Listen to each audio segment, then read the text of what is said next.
Do you know where the name Roosevelt comes from? Van Roos en Veld. It's a Dutch word that means from a rose field. How funny is it that such a ship would be named after a flower? Oh, but I'd be twisting the truth, wouldn't I? We all know what the Roosevelt is really named after, but what is a name without a legacy? What we're talking about today is the ship herself, and the legacy she has left. K-98 has been shot down.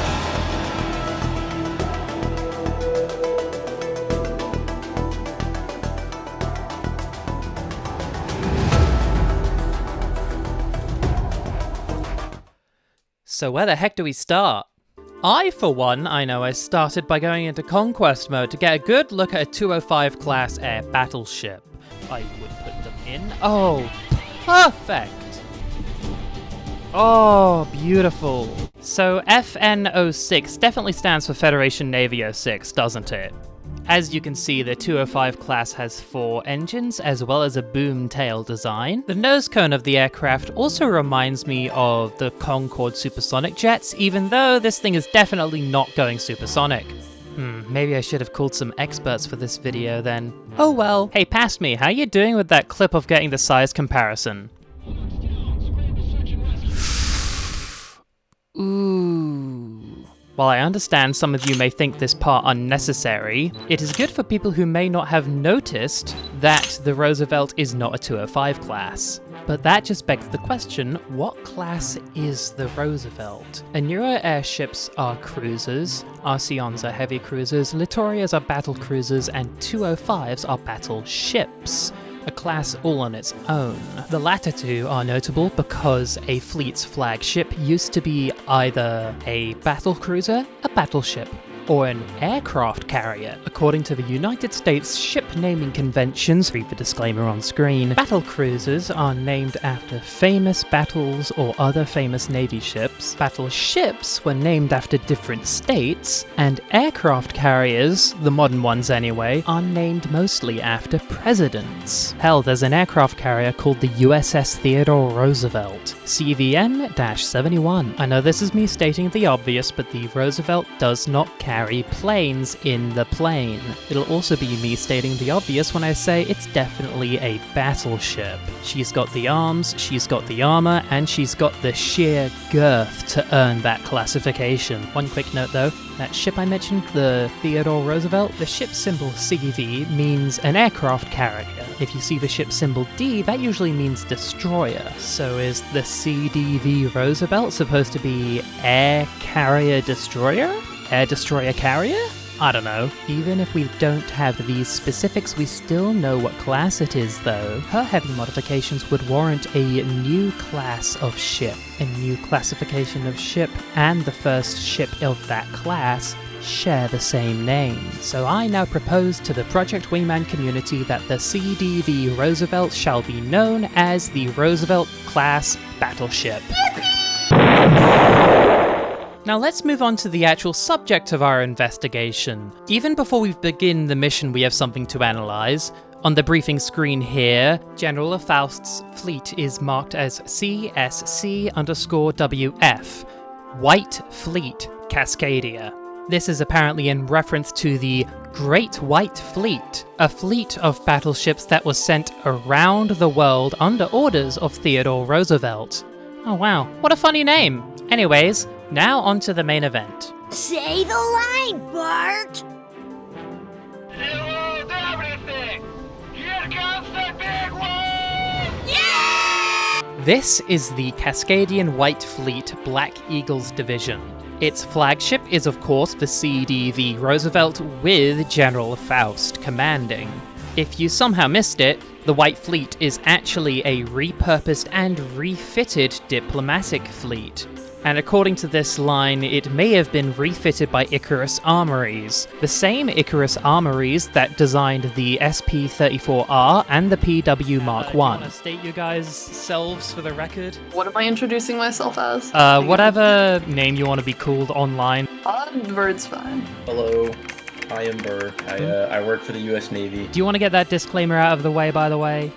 Oh yeah, good point. Yeah, any views in this call/video are not representative of the DoD. They're my own, and also any information I talk about is all classified and publicly available. Cool! Verd knows about civil aviation, and Burr, again, works in the military. I'm trying not to laugh. It looks a little bit like the Aaliyah. I'm gonna be so The Aaliyah? One sec, I gotta look this shit up. Oh no. This shit, no! Holy shit, dude.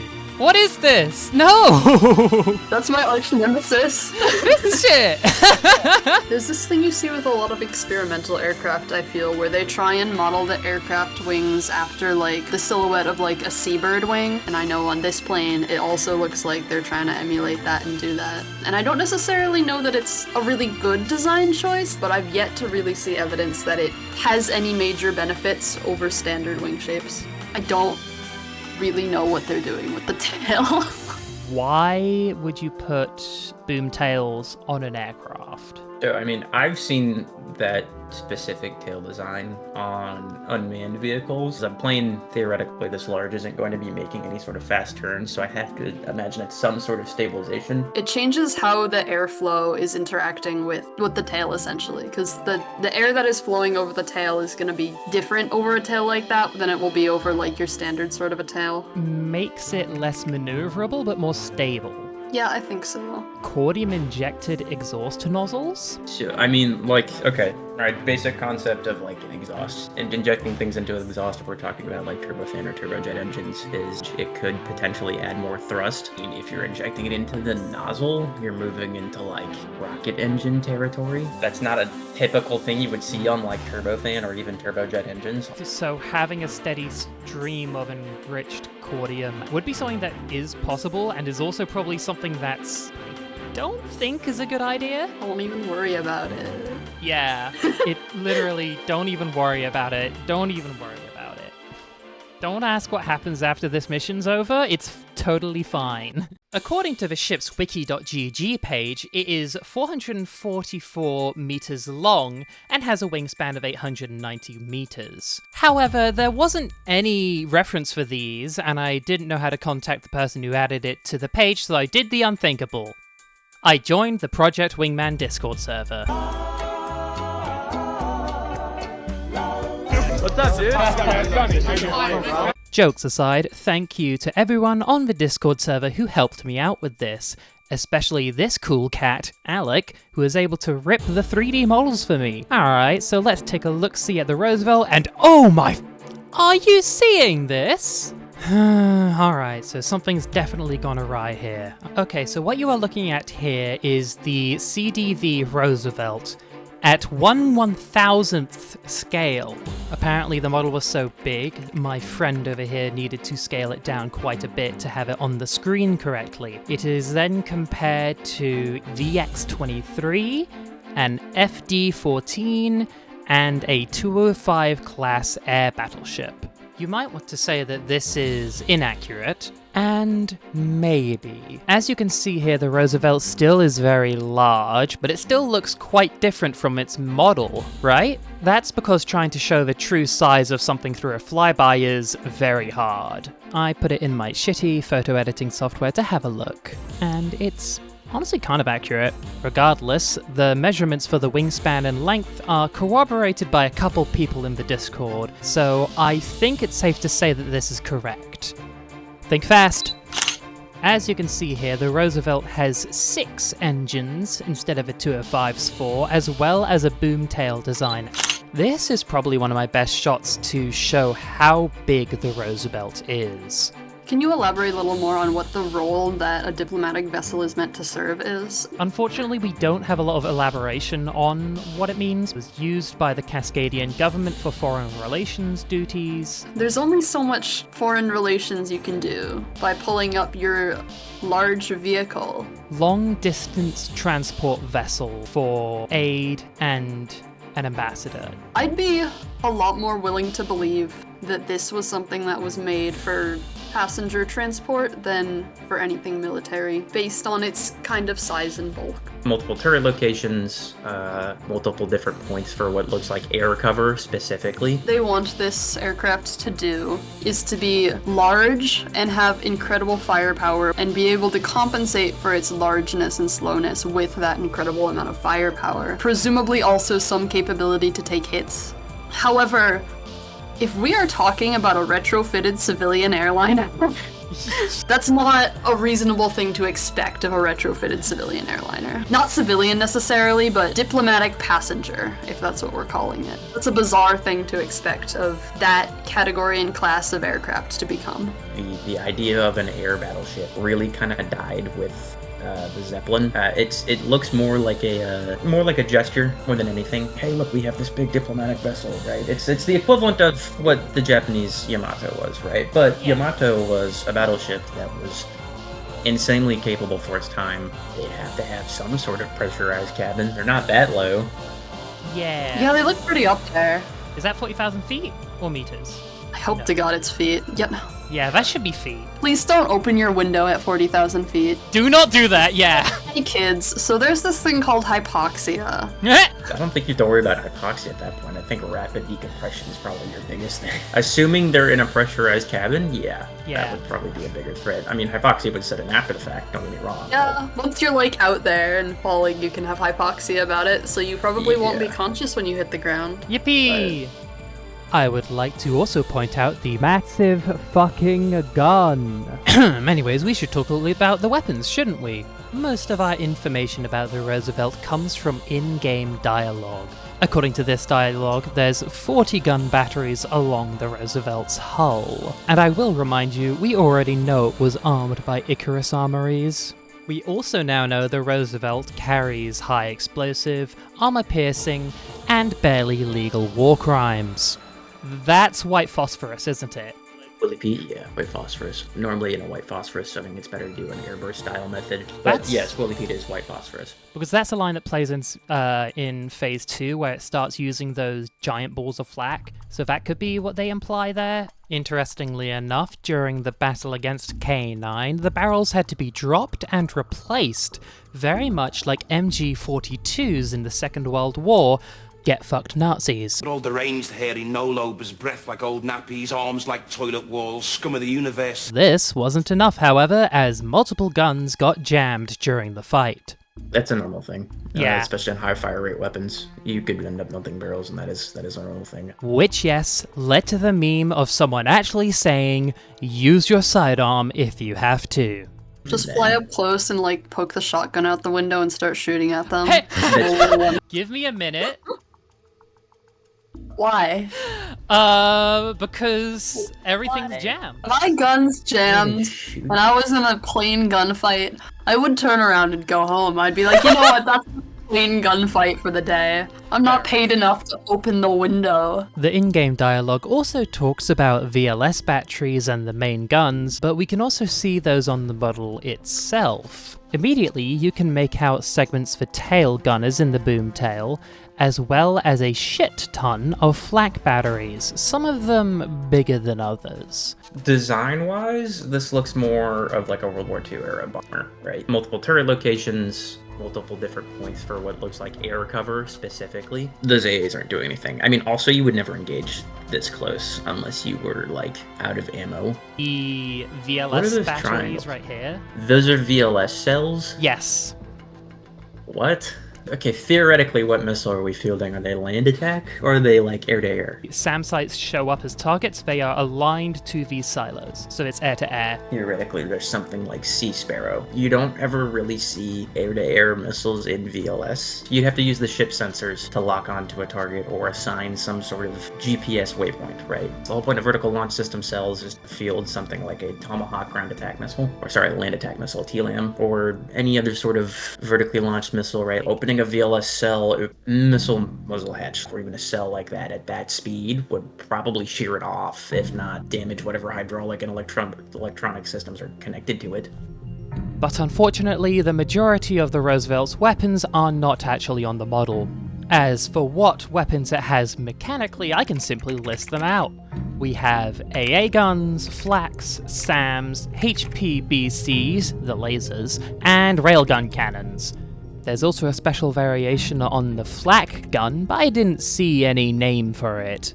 The lasers, the super flaks as I've started calling them, and the railguns only show up in the second phase onward, and their use is actually cued by a radio voice line stating that Federation fighters are in the minimum range, and that the safeties will be overridden to shoot at them. If we're talking AA, it could also be minimum arming distance for rounds. A lot of rounds have a timed fuse, or at least a little bit of time, so they don't go off right in your face in the air. In my Cordium video, I thought this was about the Cordium reactor. I was wrong. My bad.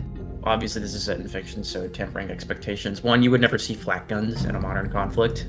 Yeah, Most aircraft, let alone anything, moves too quick. Half of the stuff of what you just listed beyond, like, the rail guns and other stuff, the term's called combat effective, right?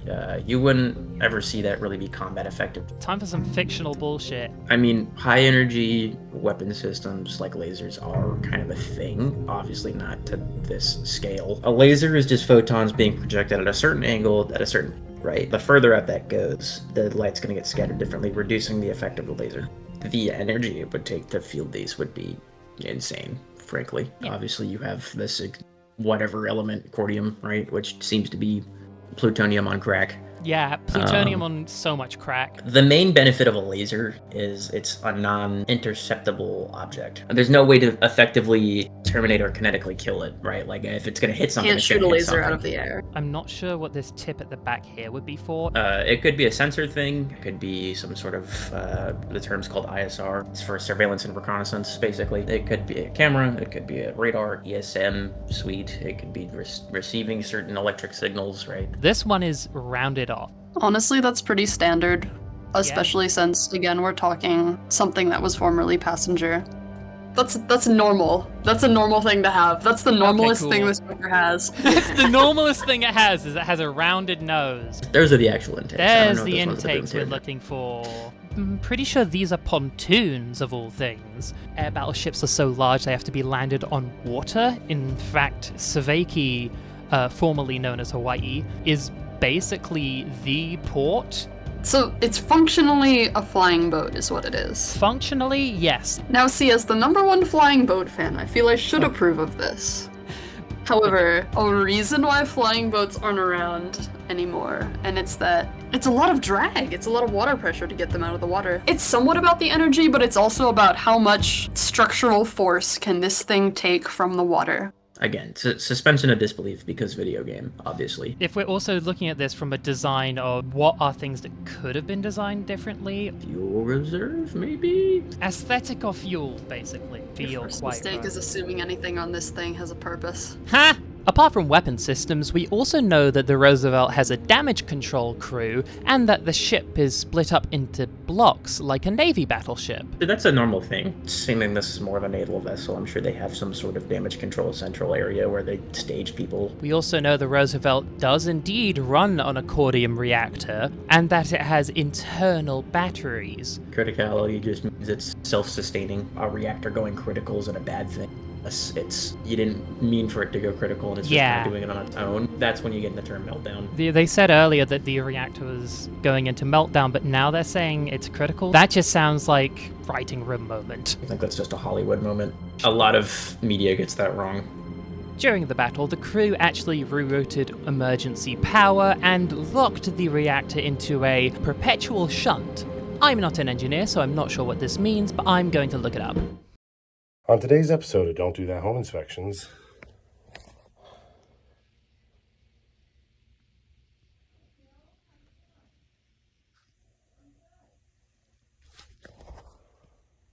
don't do that. The Roosevelt's control surfaces melted under the heat, pressure, and gunfire.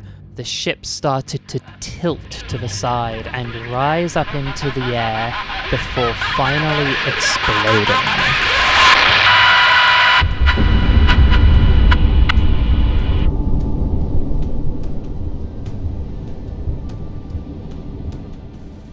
Is there any situation where that can happen?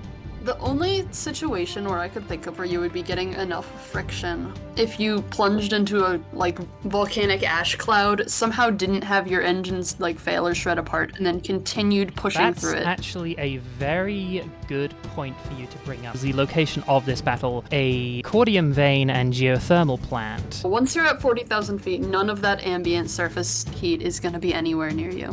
If cordium could off-put enough heat to make super hazardous heating conditions at 40,000 feet, then I think you would have some issues, then you would no longer have a planet. Yeah! The only thing I can think about in a fictional context, cordium fuel, which is stored in the wings, basically being activated and heating up. Just seems like one of those planes that fills a very specific niche that doesn't need to be filled. I mean, listen, Yeah. don't get me wrong, if Yeah. I was sitting there on a submarine carrier, whatever, and I saw that thing come up on my radar, I'd probably shit bricks.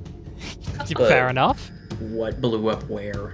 The main engine slash reactor slash energized cordium storage exploded, leading to a chain reaction of all the cordium fuel, also causing any remaining ammunitions to explode as well, resulting in this gigantic fucking fireball. This is the end of the CDV Roosevelt's tenure as the flagship of the White Fleet. Once a diplomatic vessel turned into a machine for war, named after Cascadian's forefathers. It will now and forever be remembered in the dust. May God have mercy. And scene! Alright everyone, that's a wrap. Good work everybody. Meet up in another 3 months for another video. Sounds good. I don't have an excuse, I only have a reason, which is that the job that I had, I lost it, so I had a lot more free time on my hands to make this. So... cool! I want to thank everyone that helped me out from Discord, both my personal friends Verd and Burr, as well as all the people in the Project Wingman Discord who helped me out figuring things out. I would like to thank the Roaring Knight in the background getting his ass beat for my stress relief. You have been incredible over these last few months. If you're a fan of more shilling for content and making shit because I'm stressed, leave a liking and a subscriberation because that's what you're supposed to do on YouTube apparently. I've been doing this whole thing wrong. I just thought I'd put random stuff out there and one day I'd be offered a Raid Shadow Legends sponsorship. Hasn't happened yet. Chances are the next video will not be a Project Wingman video. Hell, it might be a video on Avowed. You might have heard of that game. It's really good. You should go play it. Also, if you've seen the music I've been posting here, I am doing music commissions because, again, I lost my job. Yay! Oh shit, I'm nearly done with the Roaring Knight. Okay, is there anything else I need to tell you guys about? Oh, if there's information or feedback that I missed, leave them in the comments so I can read them and maybe do something with them and get back to you. Okay, thank you, bye! Ah!